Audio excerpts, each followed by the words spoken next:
حضور نبی رحمت صلی اللہ علیہ وسلم نے ارشاد فرمایا، سبعۃ یظلھم اللہ تعالی فی ظلہ یوم لا ظل الا ظلہ۔ 7 اشخاص ایسے ہیں قیامت کے دن جب کوئی سایہ نہیں ہوگا، اللہ تعالیٰ انہیں اپنا سایہ نصیب فرمائے گا۔ بعض علماء نے اس کی تشریح میں یہ لکھا ہے کہ یہاں سائے سے مراد سایہ لطف و کرم ہوگا، اور شارحین کی ایک جماعت اس کی طرف گئی ہے کہ یہاں سائے سے مراد عرش کا سایہ ہے۔ قیامت کے دن جب سورج بالکل قریب ہوگا، آج تو بہت دور ہے اور اس کا رخ بھی الٹا ہے، قیامت کے دن رخ سیدھا ہو جائے گا اور زمین کے بالکل قریب آ جائے گا۔ زمین میں قوت جاذبہ ہے، اب وہ حرارت کو، گرمی کو اپنے اندر جذب کرتی ہے، لیکن قیامت کے دن یہ تانبے کی ہو جائے گی، اور جو اس کے اوپر گرمی اور حرارت ہوگی اس کو اپنے اندر جذب نہیں کرے گی بلکہ اگلے گی، تو زمین سے بھی تپش نکلے گی، ادھر سے سورج بھی سیدھے رخ ہو کے بالکل قریب 1 میل تک آ جائے گا، تو وہ بہت سخت دن ہوگا۔ اس دن لوگ پسینے میں شرابور ہوں گے، اپنے اپنے اعمال کے مطابق، کوئی گھٹنوں تک، کوئی ٹخنوں تک، کوئی کمر تک، کوئی گلے تک، اور کوئی پسینے میں ڈوبا ہوا ہوگا۔ پسینے سے بھاگ بھی نہیں سکیں گے، جدھر جائیں گے پسینہ بھی ساتھ ساتھ چلے گا، اور وہ گرم اتنا ہوگا کہ اگر اس کا ایک قطرہ احد پہاڑ پہ رکھ دیا جائے تو اس کی حدت اور گرمی سے پگھل جائے، اور بدبودار اتنا ہوگا کہ اگر اس کا ایک قطرہ اب دنیا پہ ڈال دیا جائے، انسان کیا جانوروں کے دماغ بھی بدبو سے پھٹ جائیں۔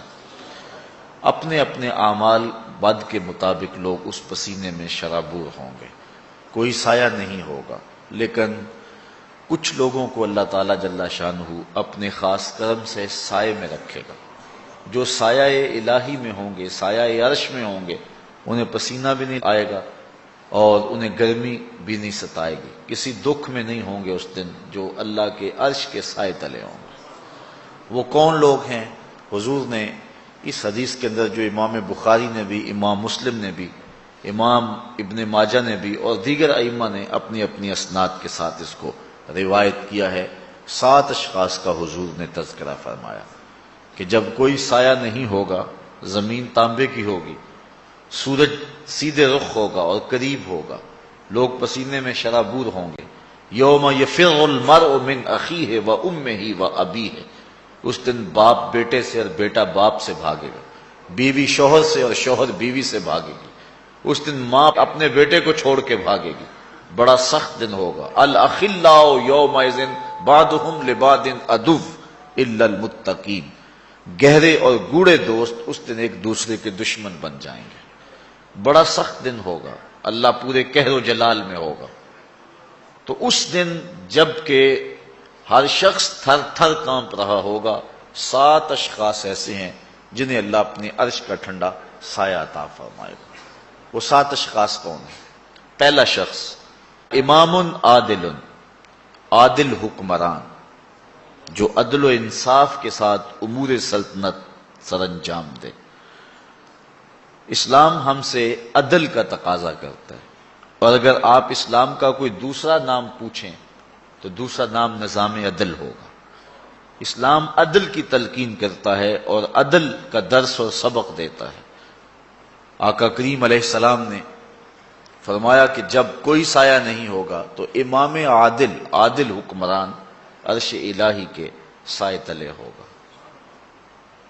کسی بزرگ کا قول ہے کہ قوائم الدنیا 4، دنیا کے پائے 4 ہیں، 4 لوگوں کی وجہ سے دنیا قائم ہے: بعدل الامراء، وبسخاوت الاغنیاء، وبعلم العلماء، وبدعاء الفقراء۔ 4 چیزوں سے دنیا قائم ہے: حکمرانوں کے عدل سے، علماء کے علم سے، اغنیا کی سخاوت سے اور فقیروں کی دعاؤں سے۔ الملک یدوم بالکفر، ایک عربی کا مقولہ ہے، الملک یدوم بالکفر ولا یدوم بالظلم۔ ملک کفر سے تو قائم رہ سکتے ہیں لیکن ظلم سے قائم نہیں رہتے۔ جب کسی علاقے میں، کسی بستی میں، کسی شہر میں، کسی ملک میں، کسی گھر میں جب ظلم کا آغاز ہو جائے تو گھر اجڑ جاتے ہیں، ملک، شہر اور بستیاں برباد ہو جاتی ہیں۔ تو عدل کا درس دیا گیا، عدل کا حکم دیا گیا، انصاف کا سبق پڑھایا گیا۔ اس امت کو درس ہی یہی دیا گیا کہ تم نے عدل کرنا ہے، اگرچہ وہ قریبی رشتہ دار ہی تمہارا کیوں نہ ہو۔ تو عدل کرنے والا حکمران اللہ کی رحمتوں کا سایہ ہے۔ جو عادل حکمران ہے وہ اللہ کا خلیفہ ہے، اور جو ظالم حکمران ہے وہ شیطان کا خلیفہ ہے۔ عدل سے ہی معاشرے میں سکون ہوتا ہے۔ اب عدل کیا ہے؟ انصاف کسے کہتے ہیں؟ ہر چیز اپنی ٹھیک جگہ پہ ہو، جو اس کا مقام ہے اس کو وہ دیا جائے، اس کو عدل کہتے ہیں۔ اور کوئی شے اپنے اصل مقام سے ہٹے تو اس کو ظلم کہتے ہیں۔ وضع الشیء فی غیر محلہ، ظلم کی یہ تعریف ہے، کسی چیز کو اس کے غیر محل پہ رکھنا، جو اس کا ٹھکانہ نہیں ہے اس پہ اس کو رکھنا، یہ ظلم کہلاتا ہے۔ اور ہر شے اپنے مقام پہ ہو اس کو عدل کہتے ہیں۔ عدل و انصاف کا ہمیں درس دیا گیا۔ آج جن حکمرانوں کے نام باقی ہیں اور زندہ ہیں، انہوں نے عدل سے معاشرے کے اندر امن پیدا کیا تھا، اور جو انصاف نہیں کرتے ان کا نام حرف غلط کی طرح مٹ جاتا ہے۔ دنیا کے اوپر کتنے حکمران آئے ہیں لیکن آج ان کا نام بھی نہیں ہے، لیکن نوشیرواں کا نام آج بھی باقی ہے۔ عدل کے دم سے اس کا نام آج بھی احترام سے لیا جاتا ہے۔ حضور علیہ الصلوۃ والسلام فرماتے ہیں، اس بات پر فخر کرتے ہیں کہ میں سلطان عادل کے زمانے کے اندر پیدا ہوا ہوں۔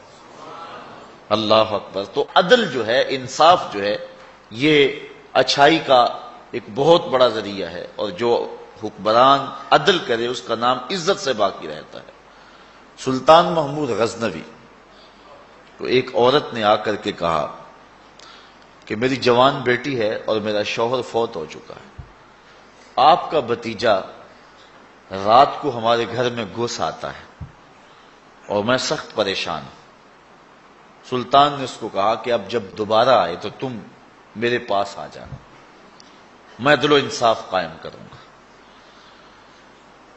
ایک دن گزرے، وہ بوڑھی آئی، بادشاہ نے جو اس کو خصوصی کوڈ دیا ہوا تھا کہ اس کے ذریعے تو میرے تک پہنچ پائے گی، تو وہ بادشاہ تک پہنچی، کہا کہ اس وقت وہ ہمارے گھر میں موجود ہے۔ بادشاہ اس کے ساتھ چل پڑا، کہا میرے سے پہلے تو چلی جا اور جو ہے وہ بتی بند کر دے۔ دیے کو گل کر دیا گیا۔ بادشاہ گھر میں داخل ہوا، اور داخل ہوتے ہی اس نے جب اس نوجوان کو دیکھا تو اس کا سر قلم کر دیا۔ اس کے بعد بادشاہ نے کہا کہ چراغ روشن کرو۔ جب چراغ روشن کیا گیا تو بادشاہ نے کہا الحمدللہ۔ اس کے بعد اس نے ٹھنڈا پانی مانگا، اس خاتون نے پانی پیش کیا۔ بادشاہ واپس پلٹنے لگا تو اس خاتون نے کہا کہ میں یہ پوچھنا چاہتی ہوں کہ آپ نے پہلے چراغ بند کیا، پھر چراغ جلوایا، پھر الحمدللہ کہا، پھر پانی طلب کیا، اس کی کیا وجہ تھی؟ بادشاہ نے کہا جو راز ہے وہ راز ہی رہے تو ٹھیک ہے۔ کہا نہیں، تمہیں بتانا ہوگا۔ بڑھیا نے ضد کی تو بادشاہ نے بتایا۔ کہا جب تم نے کہا تھا کہ آپ کا نالائق بھتیجا ہمارے گھر میں گھس آتا ہے اور میری بیٹی گھر میں جوان ہے، تو میں اس لیے چراغ کو گل کیا تھا کہ عدل قائم کرتے ہوئے میرے دل میں کوئی رحم پیدا نہ ہو۔ اپنے جوان بھتیجے کو قتل کرنا تماشا تو نہیں ہے، مجھے بھائی کا چہرہ سامنے آ جائے گا، اور ایسا نہ ہو کہ میں عدل کو قائم کرتے ہوئے جو ہے وہ رک جاؤں اور عدل قائم کرنے میں دقت محسوس کروں، اس لیے میں نے چراغ کو بجھا لیا تاکہ میں عدل کے تقاضوں کو پورا کر سکوں۔ کہا پھر آپ نے جب چراغ جلوایا تو پھر آپ نے الحمدللہ کیوں پڑھا؟ کہا میں اس دن سے پریشان تھا کہ میرا خون اتنا گندا ہو گیا کہ ایک غریب بیوہ کے گھر میں میرا بھتیجا جا کے گھس جاتا ہے، لیکن جب میں نے چراغ جلوایا دیکھا وہ میرا بھتیجا نہیں تھا، کوئی اور تھا، ہمارا صرف نام استعمال کرتا تھا۔ تو کہا پھر آپ نے پانی کیوں پیا؟ کہا بڑھیا یہ راز رہنے دو، دو باتیں میں نے بتا دی، یہ نہ ہی پوچھو۔ بڑھیا نے ضد کی تو بادشاہ نے کہا سنو، جس دن سے تم نے کہا تھا کہ آپ کا بھتیجا ہمارے گھر میں گھس آتا ہے، اس دن سے نہ میں نے کچھ کھایا ہے نہ کچھ پیا ہے۔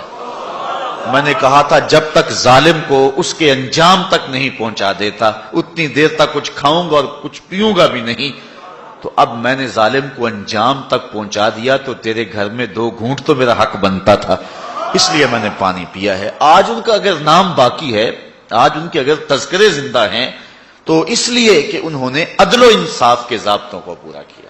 اور حضور علیہ السلام نے فرمایا 7 اشخاص قیامت کے دن عرش الہی کا سایہ پائیں گے، ان میں سے ایک شخص وہ ہے جس نے عدل کیا۔ امام عادل، عادل امام، جو عادل امام ہے، بادشاہ حکمران عادل ہے، منصف ہے، اس کے لیے علماء نے کہا ہمیشہ دعا کرنی چاہیے زندگی کی، اللہ اسے لمبی زندگی عطا فرمائے۔ اور علماء نے لکھا ہے کہ الانحناء للسلطان او لغیرہ مکروہ، کہ بادشاہ یا کسی اور شخص کے لیے جھکنا جو ہے وہ مکروہ ہے، اسی طرح کسی بادشاہ کے ہاتھ چومنے مکروہ ہیں، لیکن عادل حکمران جو ہے، عادل بادشاہ جو ہے، اگر ادب سے اس کے ہاتھ چوم لیے جائیں تو علماء کہتے اس میں کوئی کراہت نہیں، اللہ کے عدل کی وجہ سے، اللہ کے انصاف کی وجہ سے جو ہے اس نے جو اللہ کے حکم پر عدل کیا اور انصاف کیا، اس کا یہ حق بنتا ہے کہ اس کی تعظیم کی جائے اور اس کے حکم کی مخالفت نہ کی جائے۔ وہ اللہ کی رحمتوں کا گھنا سایہ ہے جو عوام کے اوپر جو ہے وہ چھایا ہوا ہے۔ تو پہلا شخص جس کو اللہ اپنے عرش کا ٹھنڈا سایہ دے گا وہ امام عادل ہے، امام مقسط ہے۔ دوسرا شخص وشاب نشأ فی عبادت اللہ، وہ جوان جس کی جوانی اللہ کی عبادت میں گزری۔ کتنا بڑا اعزاز! حضور نے فرمایا الشاب التائب حبیب اللہ، لوگوں سن لو، جو جوان جوانی میں توبہ کرے وہ اللہ کا حبیب ہے۔ اور ایک روایت میں آتا ہے 1000 بوڑھے کے توبہ کرنے سے اللہ کو ایک جوان کی توبہ زیادہ محبوب ہے۔ اور جب کوئی جوان جوانی میں توبہ کرتا ہے اللہ کا عرش بھی خوشی میں جھوم اٹھتا ہے۔ جوانی کی توبہ اللہ کو بہت زیادہ پسند ہے۔ وہ جوان جس کی جوانی اللہ کی عبادت میں گزری۔ جوانی مستی کا نام نہیں ہے، جوانی آوارگی کا نام نہیں ہے، خواہشات کی تکمیل کا نام جوانی نہیں ہے، موڑوں اور چوکوں پہ کھڑا ہونے کا نام جوانی نہیں ہے، مصلی پہ بیٹھ کے رب کے حضور آنسو بہانے کا نام جوانی ہے۔ ایک روایت میں آتا ہے کہ تمہارے بہتر جوان وہ ہیں جو بوڑھوں کی مشابہت اختیار کریں، اور بدترین بوڑھے وہ ہیں جو جوانوں کی مشابہت اختیار کریں۔ تو بہترین جوان یہ ہے کہ جو جوانی میں بڑھاپے جیسا ہو، بوڑھوں جیسے انداز اور اطوار اور عادتیں اپنائے، اچھے اخلاق اور اچھا انداز اور مصلی کو لازم پکڑے۔ وشاب نشأ فی عبادت اللہ، وہ جوان جس کی جوانی اللہ کی عبادت میں گزری۔ شب و روز، میں نے کل بھی کہا تھا کہ بڑھاپے کے اندر نیک اعمال کرنا بہت بڑی بات ہے، بہت بڑی سعادت ہے کہ بڑھاپے کے اندر نیک اعمال کیے جائیں، لیکن عبادت کا جو لطف جوانی میں ہے وہ بڑھاپے میں نہیں ہے۔ اللہ اکبر! اللہ تعالیٰ جل شانہ جوان کی توبہ کو پسند کرتا ہے، وہ جوان جو اللہ کی عبادت میں، وشاب نشأ فی عبادت اللہ، وہ جوان جس کی جوانی اللہ کی عبادت میں گزری۔ اب عبادت کا مفہوم بہت وسیع ہے۔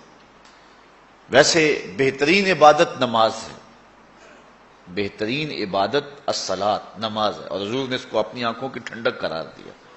لیکن صرف عبادت کا مفہوم نماز تک ہی نہیں ہے، عبادت کا مفہوم بہت وسعت والا ہے۔ ساری زندگی اللہ کی رضا میں گزار دینا، اللہ کی مرضی کے مطابق زندگی گزار دینا، یہ عبادت ہے۔ اللہ اکبر! بعض نے کہا کہ بس اس کی رضا میں اپنے آپ کو گم کر دینا عبادت۔ غلام کو عبد کہتے ہیں نا، اور عبد وہ ہوتا ہے جو اپنے آقا کی مرضی میں اپنی مرضی کو گم کر دے۔ کوئی شخص کسی غلام کو خریدنے گیا نا منڈی میں، جب غلام بکتے تھے، فروخت ہوتے تھے، تو جا کے ایک غلام سے پسند آیا، تو اس نے جب اس کا سودا کیا تو غلام سے پوچھتا ہے تمہارا نام کیا ہے؟ تو غلام کہتا ہے میرا نام کوئی نہیں ہے، جو رکھیں گے وہی میرا نام ہوگا۔ جب غلام ہے تو پھر اس کی اپنی مرضی ختم ہو گئی۔ تو ہم اللہ کے غلام ہیں، اللہ کے بندے ہیں، تو بندگی کا حق یہ ہے، اللہ اکبر، کہ ہم سر سے لے کر پاؤں تک اس کے ہو جائیں۔ تیرے ہندیاں سندیاں محبوبہ، میں کافر ہوواں جے میں ہوواں۔ اپنی ذات کو تو فنا کرنا ہے، اپنی ذات کو تو قربان کرنا ہے۔ وہ جوان جس کی جوانی کے حسین ایام، جس کی جوانی کے خوبصورت لمحے جبکہ بانکپن تھا، جبکہ خواہشات کا ہجوم تھا، جبکہ تمنائیں اپنے عروج پہ تھیں، لیکن اس نے سب کچھ اپنے رب کے لیے قربان کر دیا۔ سحری کے وقت اٹھ کے مصلی بچھایا اور آنسو بہائے اور اللہ کے حضور عبادت کرتے ہوئے اپنی رات کو بسر کیا۔ ایک روایت میں آتا ہے جو دن کا روزہ اور رات کی عبادت نہیں کرتا اس کو ایمان کی حلاوت ہی نصیب نہیں ہوتی۔ ایمان کی ایک حلاوت ہے، ایمان کی ایک مٹھاس ہے، ایمان کا ایک مزہ ہے، ایک سرور ہے۔ وہ کس کو نصیب ہوگا؟ جو دن روزے سے گزارے گا اور رات مصلی پہ گزارے گا، اپنی آنکھوں پر حیا کے پہرے بٹھائے گا، اپنی سوچوں کی پاکیزگی کا سامان کرے گا۔ ورنہ جوانی آئی اور گزر گئی اور اپنا قیمتی وقت ہم نے برباد کر دیا۔ جس طرح ہر چیز کا بانکپن جوانی میں ہوتا ہے، عبادت کا جو سرور اور عبادت کی جو لذت جوانی میں نصیب ہوتی ہے وہ زندگی کے کسی اور ایام میں نصیب نہیں ہوتی۔ اس لیے حضور نے ارشاد فرمایا کہ وہ جوان وشاب نشأ فی عبادت اللہ، وہ جوان جس کی جوانی اللہ کی عبادت میں گزری، جب قیامت کے دن کوئی سایہ نہیں ہوگا، اللہ اس جوان کو اپنے عرش کا ٹھنڈا سایہ نصیب فرمائے۔ تیسرا شخص جو عرش الہی کا سایہ پائے گا، وَرَجُلٌ قَلْبُهُ مُعَلَّقٌ فِي الْمَسَاجِدِ، وہ آدمی جس کا دل مسجدوں کے ساتھ لٹکا ہوا ہے، مسجد کے ساتھ وابستہ ہے۔ ایک نماز پڑھتا ہے تو دوسری نماز کے انتظار میں بیٹھ جاتا ہے۔ حضرت عبداللہ ابن مسعود رضی اللہ تعالی عنہ رہتے ہی مسجد میں تھے۔ مسجد کی کچھ لوگ میخیں ہوتی ہیں، حضور فرمایا کچھ لوگ مسجدوں کی میخیں ہوتی ہیں، جب بھی دیکھو مسجد میں ملیں گے، ڈھونڈو تو مسجد میں ملیں گے، جب بھی فارغ ٹائم ملا جو فوراً مسجد میں آ گئے۔ فرمایا اگر وہ بیمار پڑ جائیں اور مسجد کی حاضری سے قاصر ہو جائیں تو اللہ کے کچھ فرشتے ہیں جو ان کا حال پوچھنے کے لیے ان کے گھروں میں جاتے ہیں، ان کی تیمارداری کے لیے جاتے ہیں۔ حکم ہے بازار میں دیر سے جاؤ اور جلدی واپس آ جاؤ، مسجد میں جلدی جاؤ اور دیر سے واپس آ جاؤ۔ المومن فی المسجد کالسمک فی الماء والمنافق فی المسجد کالطائر فی القفص، مومن مسجد میں اس طرح ہوتا ہے جس طرح پانی کے اندر مچھلی ہوتی ہے، اور منافق مسجد میں اس طرح ہوتا ہے جس طرح پنجرے کے اندر پرندہ پھنسا ہوا ہوتا ہے۔ کبھی مجبوراً آنا پڑ گیا تو جس طرح پھڑ پھڑا رہا ہے کہ بہت جلدی نکلنا ملے مجھے، اس طرح منافق کا جی مسجد میں نہیں لگتا۔ مسجد میں جلدی آؤ اور دیر سے واپس جاؤ، لیکن ہم نے اپنے طرز زندگی کو الٹ بنا لیا ہوا ہے۔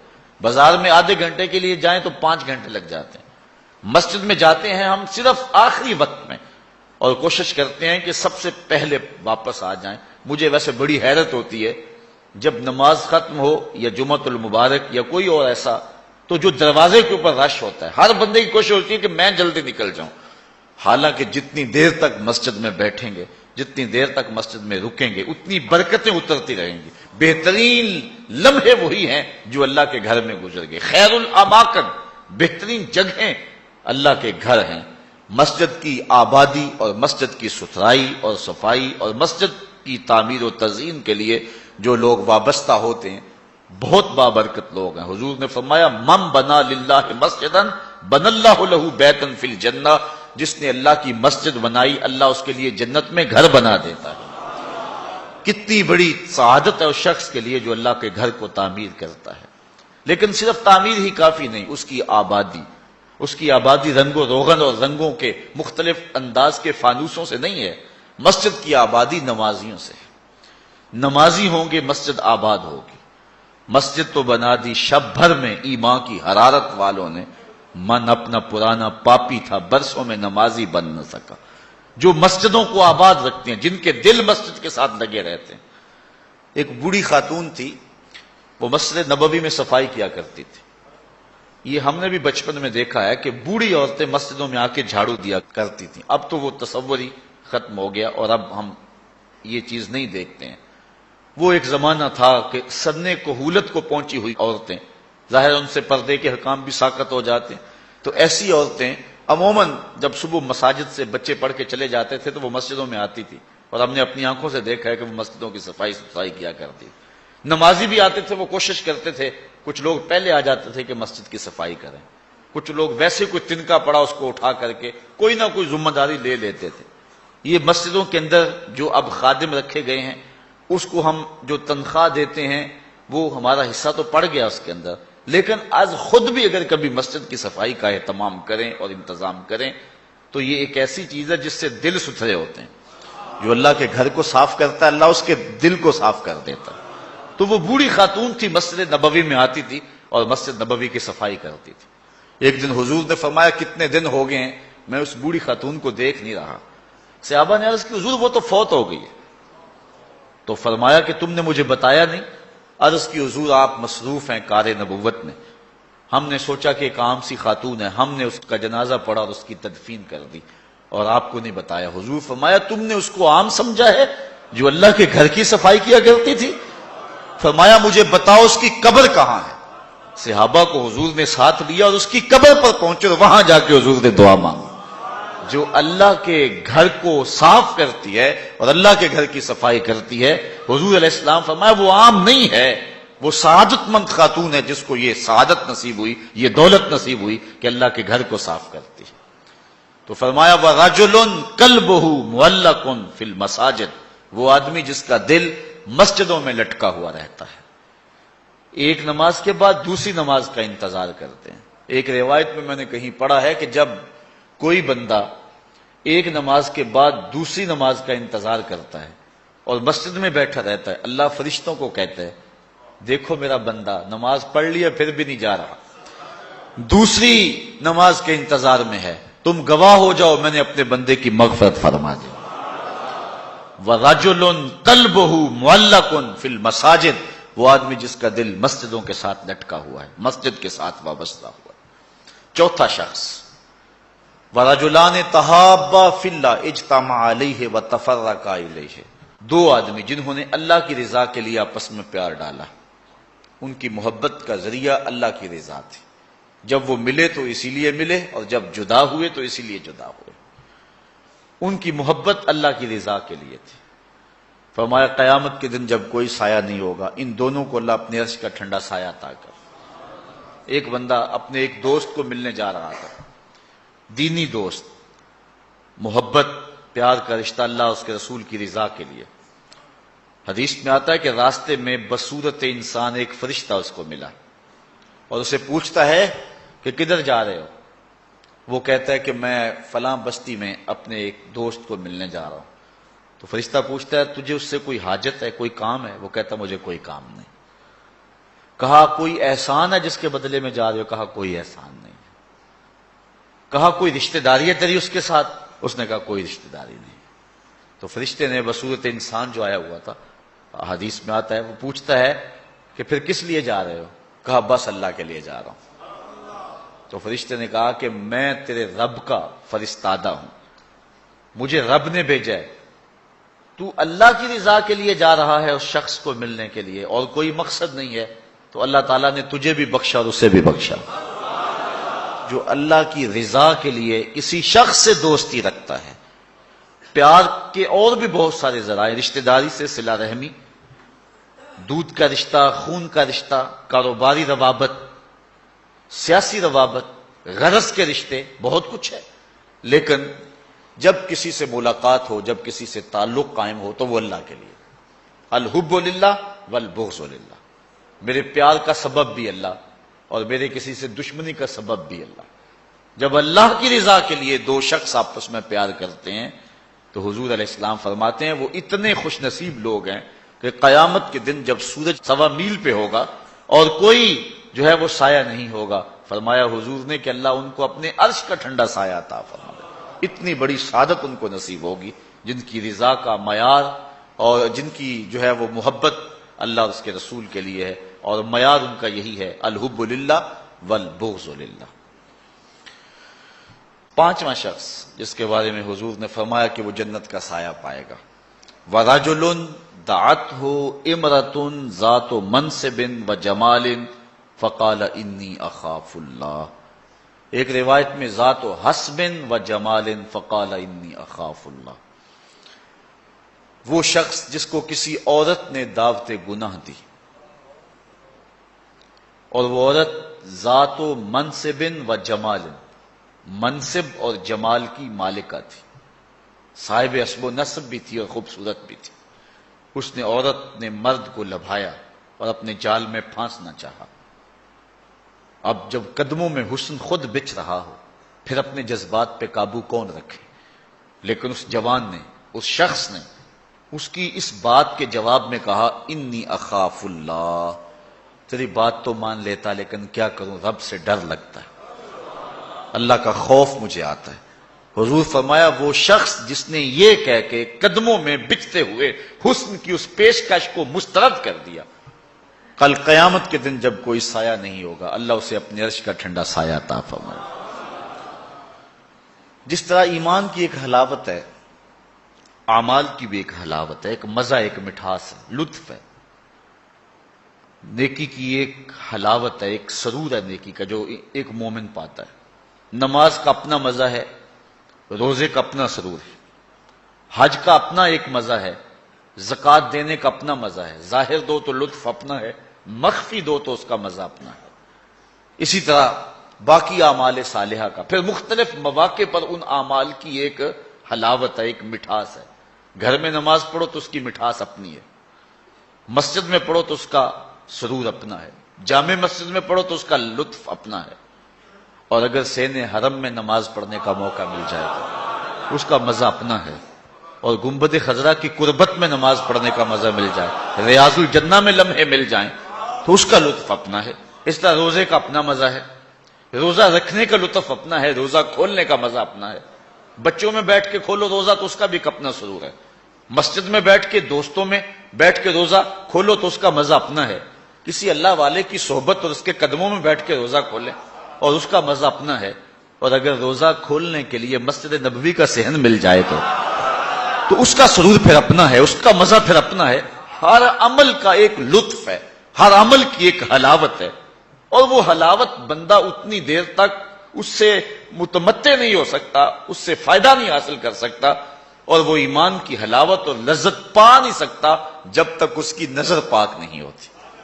اگر کوئی بندہ چاہتا ہے کہ میرے باطن میں انوار چمکے تو رزق حلال کا اہتمام کرے، ورنہ سینہ روشن نہیں ہو سکتا، جو مرضی کر لے، اگر رزق پاک نہیں ہے تو سینے میں روشنی نہیں آ سکتی، اور اگر نظر پاک نہیں ہے تو عبادت کی حلاوت نہیں مل سکتی۔ نماز پڑھتا ہے، سجدہ کر رہا ہے، قیام کرتا ہے، بس ایک مشق کر رہا ہے، لیکن اس کی ایک حلاوت ہے، اس کا ایک سرور ہے، اس کی ایک لذت ہے، اس کا ایک کیف ہے جو مومن کے سینے کے اندر جو ہے وہ چھا جاتا ہے۔ ذکر کا ایک مزہ ہے نا، اس مزے کو حضرت سلطان باہو کہتے ہیں نا، اندر بوٹی مشک مچایا اتے جان پھلن تے آئی ہو، پھر وہ کیفیت بنتی ہے کہ نہیں بنتی ہے؟ تو وہ سرور بندے کو نہیں ملتا جب تک اس کی نظر پاک نہیں ہوتی۔ اگر نظر بگڑ جائے تو من سننا ہو جاتا ہے، اندر کچھ نہیں رہتا، اور پھر اگر انسان زنا جیسی بری خصلت میں مبتلا ہو جائے تو پھر اس کے پلے کیا رہے گا؟ اللہ تعالیٰ نے فرمایا کہ کرنا تو دور کی بات ہے، لا تقربوا الزنا، اس بری خصلت کے قریب بھی نہ جانا، اس لیے مبادیات سے بھی روک دیا گیا، مبادیات سے بھی منع کر دیا گیا۔ تو فرمایا جس شخص کو کسی عورت نے دعوت گناہ دی، اس طرح کسی عورت کو کسی مرد نے دعوت گناہ دی اور اس عورت نے اپنی عصمت اور اپنی آبرو کی حفاظت کی اور اس کو کہا پیچھے ہٹ جا، مجھے اپنے رب سے ڈر لگتا ہے، اور اسی طرح کسی مرد کو کسی عورت نے دعوت گناہ دی، اس نے کہا فقال انی اخاف اللہ، میں اللہ سے ڈرتا ہوں، اللہ اکبر، تو حضور فرمایا اس کو یہ اعزاز ملے گا۔ امام یافعی نے روض الریاحین کے اندر لکھا ہے کہ ایک نوجوان کپڑے کی دکان پہ کام کرتا تھا اور تھا بڑا پارسا اور بڑا خوبصورت، دل کا بھی ستھرا تھا، ظاہر کا بھی ستھرا تھا، من بھی سونا تھا اور تن بھی سونا تھا، بڑا خوبصورت تھا۔ ایک عورت خریداری کے لیے آئی، اس کا دل فریفتہ ہو گیا اور اس نے ایک ترکیب سوچی اور دوبارہ آئی تو بہت زیادہ کپڑا خرید لیا اور مال کے دکان سے کہنے لگی کہ میری گٹھڑی بھاری ہو گئی ہے، اس نوجوان کو کہو کہ میرے گھر چھوڑ آئے۔ مالک اس عورت کی نیت سے آگاہ نہ ہو سکا اور اس نوجوان کو اس کے ساتھ بھیج دیا۔ جب وہ گھر میں داخل ہوئی، نوجوان کو گھر میں لے گئی، باہر سے دروازہ مقفل کر دیا اور اس کو دعوت گناہ دی۔ اس نے کہا انی اخاف اللہ، میں تیری بات نہیں مان سکتا۔ اس نے کہا کہ آج تجھے میری بات ماننا ہی پڑے گی۔ حیا سوز لباس بھی اتار پھینکا اور اس کو دعوت گناہ دینے لگی۔ یہ شیطان کا انتہائی سخت جال ہے۔ اس جال میں اس نے بڑے بڑے لوگوں کو پھانس لیا۔ اب اس نوجوان کو وہ ورغلاتی ہے، کوشش کرتی ہے، لیکن نوجوان ہے کہ اپنی نظروں پر پہرے بٹھائے، آنکھیں بند کر لیتا۔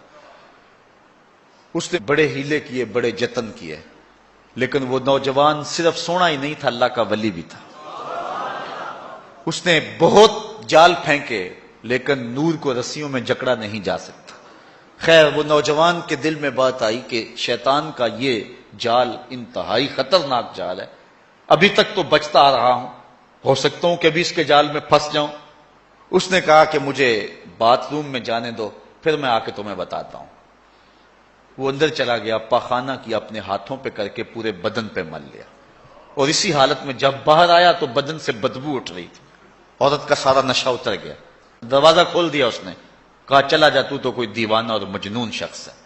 جب وہ دروازے سے باہر نکل رہا تھا، دل ہی دل میں اللہ کا شکر ادا کر رہا تھا، مالک میرا تن گندا ہو گیا، من تو ستھرا رہا۔ کائنات کا سب سے حسین چہرہ وہ ہے جو جنسی کالک سے محفوظ رہے۔ امام یافعی لکھتے ہیں کہ باہر پھر ایک چشمہ تھا، وہاں جا کے اس نے غسل کیا، اور جب تک وہ زندہ رہا اس کے جسم سے مشک و عنبر کی خوشبو آتی رہی۔ اب جب وہ فوت ہو گیا، لوگوں نے دفن کر دیا، یہ خوشبو اس کی قبر کی مٹی سے بھی آیا کرتی تھی۔ یہ اعزاز دیا اللہ نے اس کو، یہ تکریم دی۔ بعض روایت میں اس کا نام مغیرہ بتایا گیا ہے کہ لوگوں نے اس کا نام مغیرہ مشکی رکھ دیا، کہ وہ مغیرہ جس کے بدن سے خوشبو آتی۔ تو فرمایا وہ شخص جس کو کسی عورت نے دعوت گناہ دی اور اس نے یہ کہہ کے قدموں میں بچھتے ہوئے حسن کی پیشکش کو ٹھکرا دیا، فرمایا کل قیامت کے دن جب کوئی سایہ نہیں ہوگا، اللہ اس جوان کو اپنی عرش کا ٹھنڈا سایہ نصیب فرمائے گا۔ چھٹا شخص جس کے بارے میں حضور نے یہ وعدہ دیا، وَرَجُلٌ تَصَدَّقَ بِصَدَقَةٍ فَأَخْفَاهَا حَتَّى لَا تَعْلَمَ شِمَالُهُ مَا تُنْفِقُ يَمِينُهُ۔ وہ شخص جس نے صدقہ کیا اور اتنا خفیہ کیا کہ جو دائیں ہاتھ نے کیا بائیں کو اس کی خبر نہیں ہوئی، اتنا مخفی انداز سے صدقہ کیا، خیرات کی۔ پرانے زمانے کے اندر بزرگ چاندی یا سونا کسی کپڑے میں باندھ کر کے کسی کے گھر میں چھوڑ آیا کرتے تھے، کسی کے گھر میں پھینک آیا کرتے تھے، یا کسی نابینے کو دے دیتے تھے، کلام نہیں اس سے کرتے تھے، تاکہ ہم ظاہر نہ ہو، ہمارا نام بھی ظاہر نہ ہو۔ کھلا صدقہ کرنا اس کی ممانعت نہیں ہے، اس کا بھی اجر ہے اگر ریاکاری کی نیت دل کے کسی گوشے میں نہ ہو۔ لیکن یہ بات ذہن میں رکھیں کہ ریاکاری کی چالیں بہت باریک ہیں، بہت باریک، براہیمی نظر لیکن بڑی مشکل سے ملتی ہے۔ ہوس چھپ چھپ کے سینوں میں بنا لیتی ہے تصویر۔ جو ریاکاری کی چالیں ہیں وہ کالے پتھر پر کالے رنگ کی چونٹی چلے تو جس طرح وہ نظر نہیں آتی ہے، اس طرح ریاکاری کی چالیں بھی اتنی ہی باریک ہے، بہت باریک۔ تو انسان کے اندر ریاکاری پیدا ہو جاتی ہے۔ اگر ریاکاری سے بچے، اس کی نیت میں خلوص ہو، للہیت ہو، تو پھر کھلا صدقہ دینا بھی اجر و ثواب کا باعث ہے۔ جس طرح کہ آقا کریم علیہ السلام نے جہاد کے لیے فنڈ مانگا تو ایک صحابی نے جو ہے وہ عرض کیا کہ حضور میں اتنا پیش کرتا ہوں، اور اس نے پیش کیا تو اس کے دیکھا دیکھی باقی لوگ بھی جو ہیں وہ اٹھ کھڑے ہوئے اور پیش کرنے لگے۔ تو حضور نے اس موقع پر ارشاد فرمایا تھا من سنّا فی الاسلام سنتاً حسنہ فلہ اجرہا، جس نے اسلام میں کوئی اچھا طریقہ رائج کیا تو اب اس کے دیکھا دیکھی جو بھی وہ کام کرتے رہیں گے اس کا اجر اس پہلے شخص کو نصیب ہوتا رہے گا۔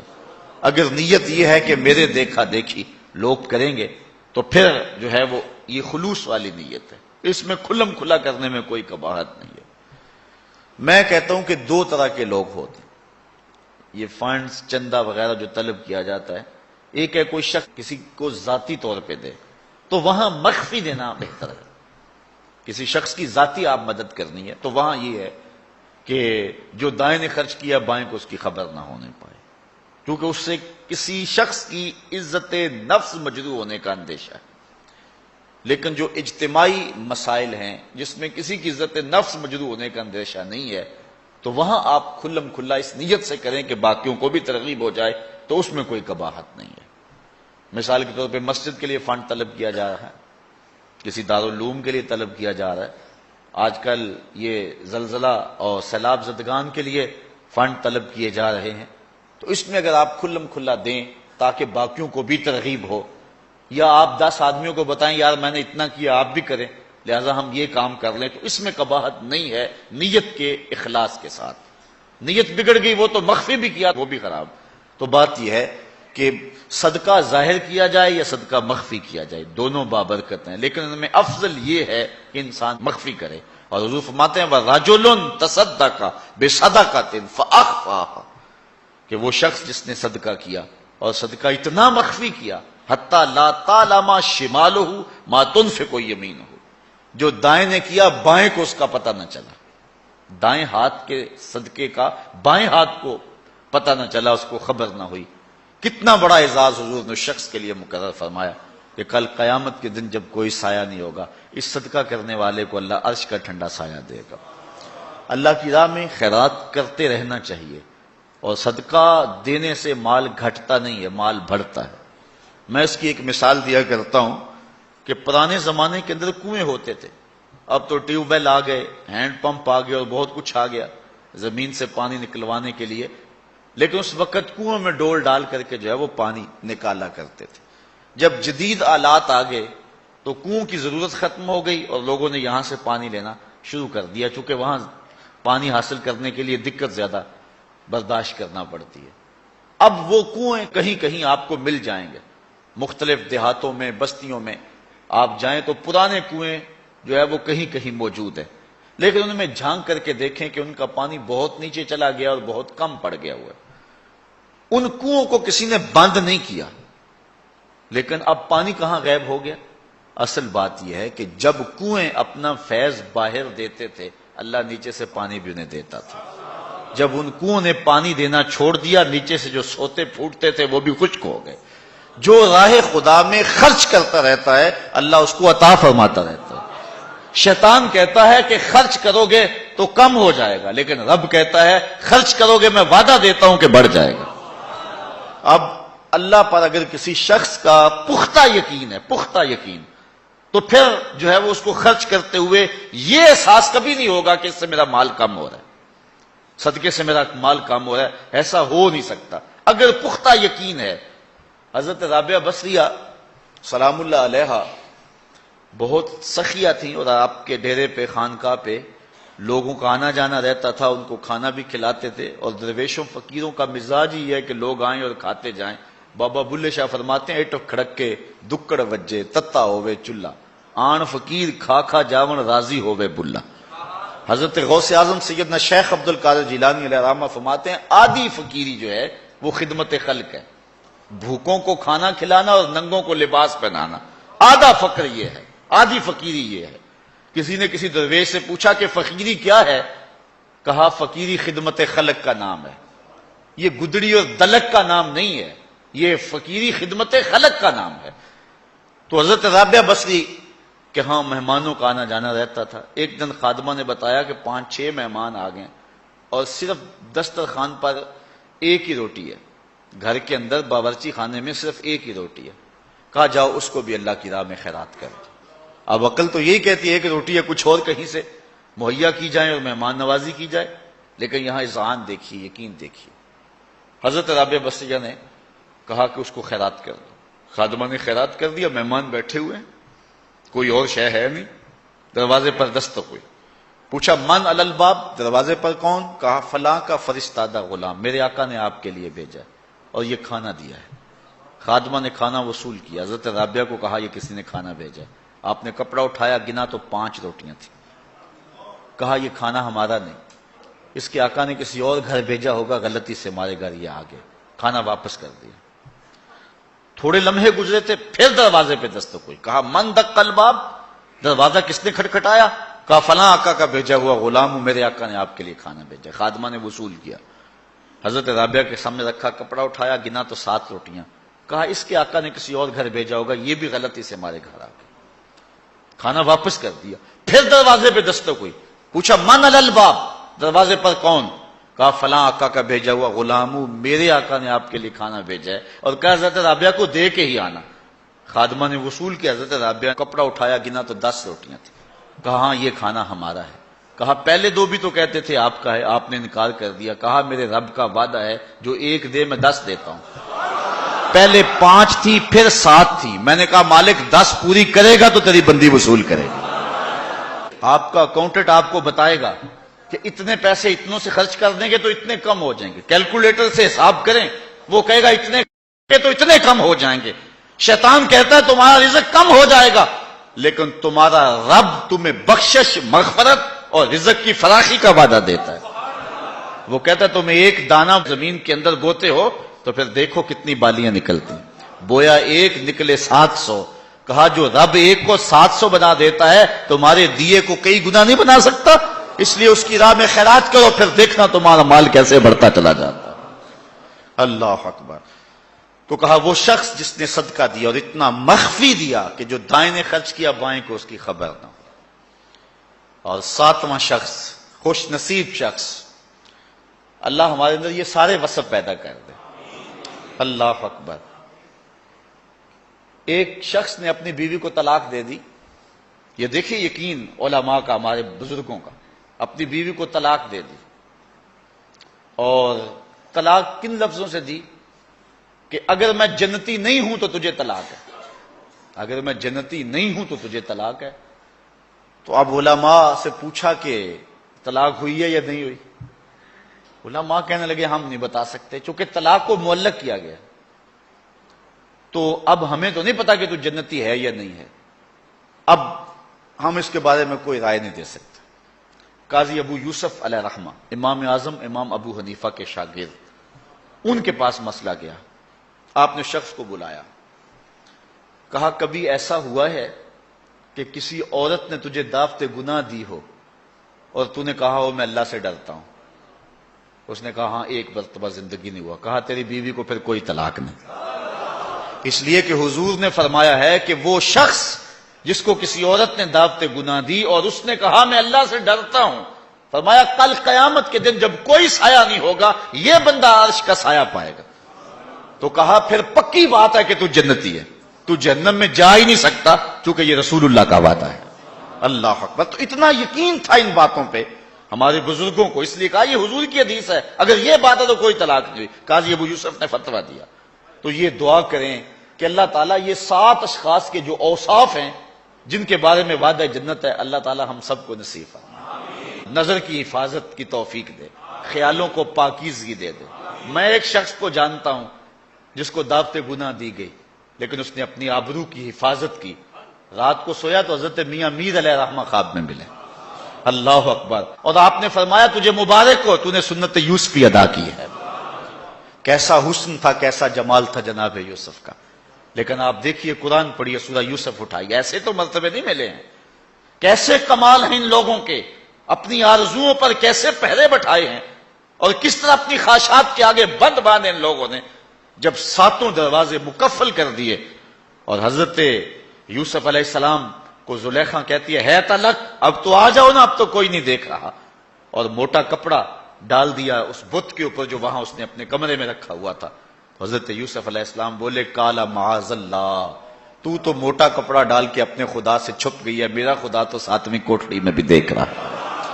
اور پھر اتنی روشنی برسی، اتنے اجالے برسے، گناہ کیا، گناہ کا تصور بھی محال ہو۔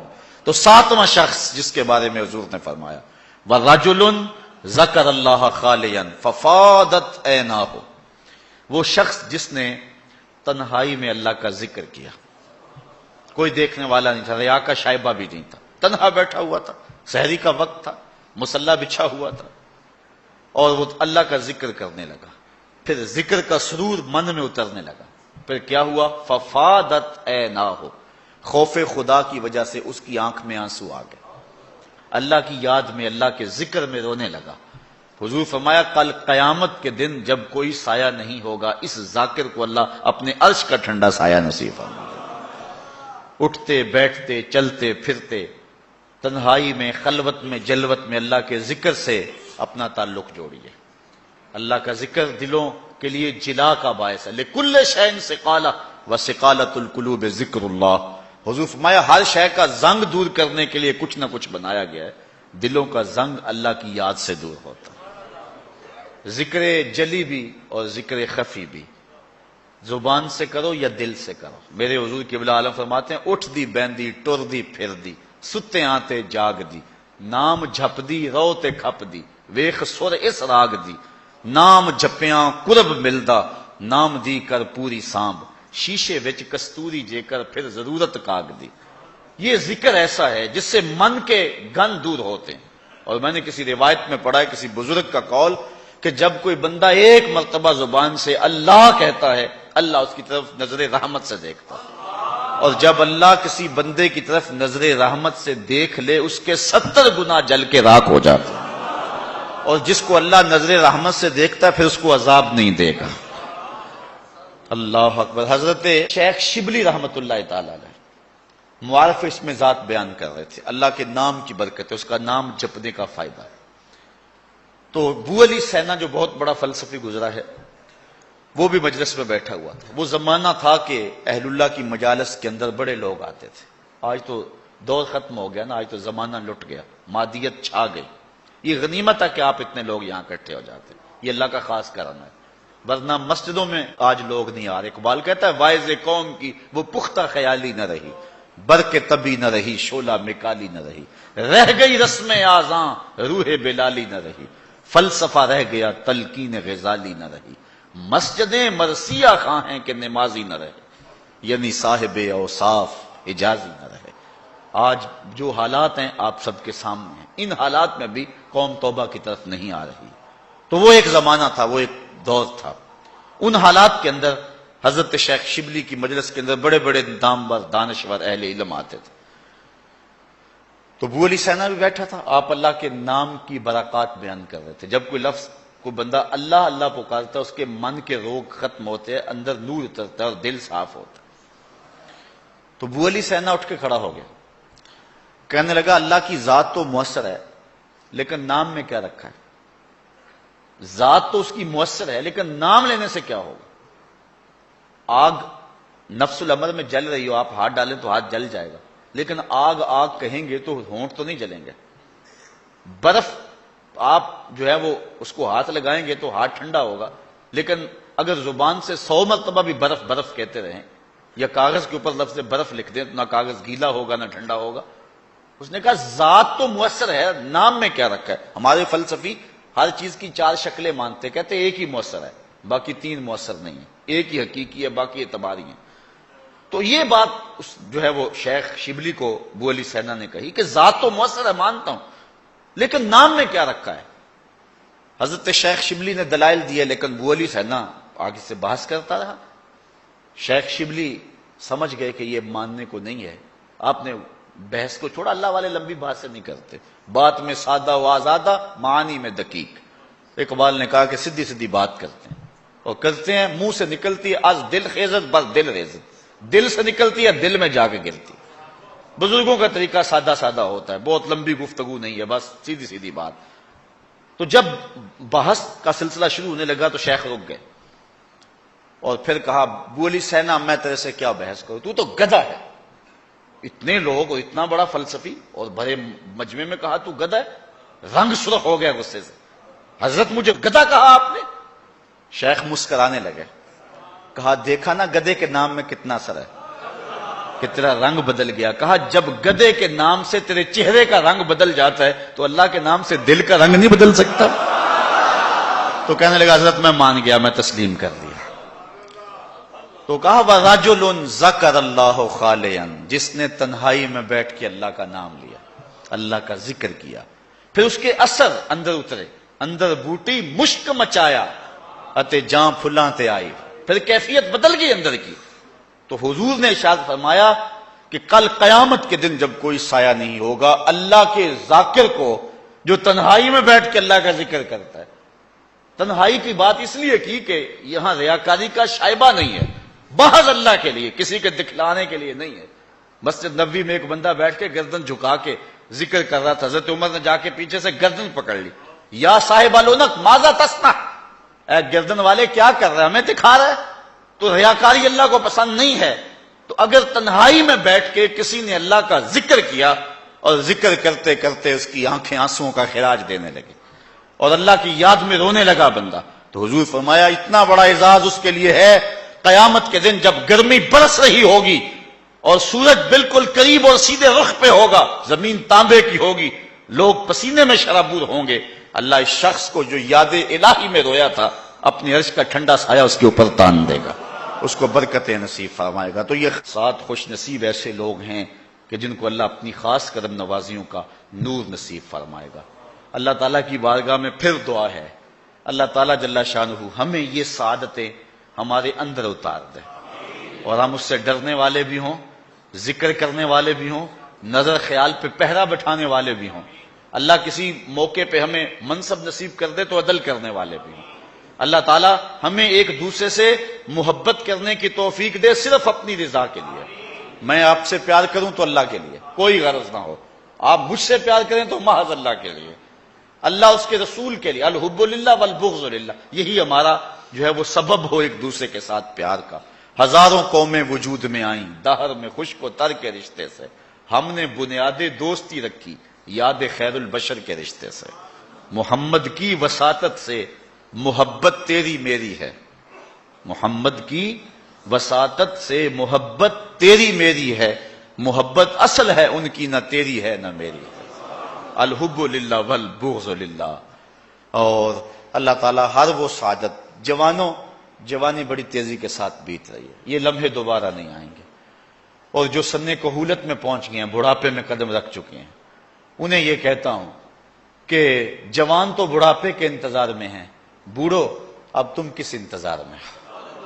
ایک روایت میں آتا ہے اللہ بوڑھے کا عذر قبول نہیں کرے گا قیامت کے دن. بچہ اس لیے توبہ کو مؤخر کرتا ہے کہ میں نے جوان ہونا ہے، جوان اس لیے مؤخر کرتا ہے میں نے بوڑھا ہونا ہے. تو جب بندہ بوڑھا ہو جاتا ہے پھر وہ کس چیز کے انتظار میں ہوتا. ایک روایت میں آتا ہے کہ 3 اشخاص کو اللہ تعالیٰ نہ بخشے گا نہ ان کی طرف نظر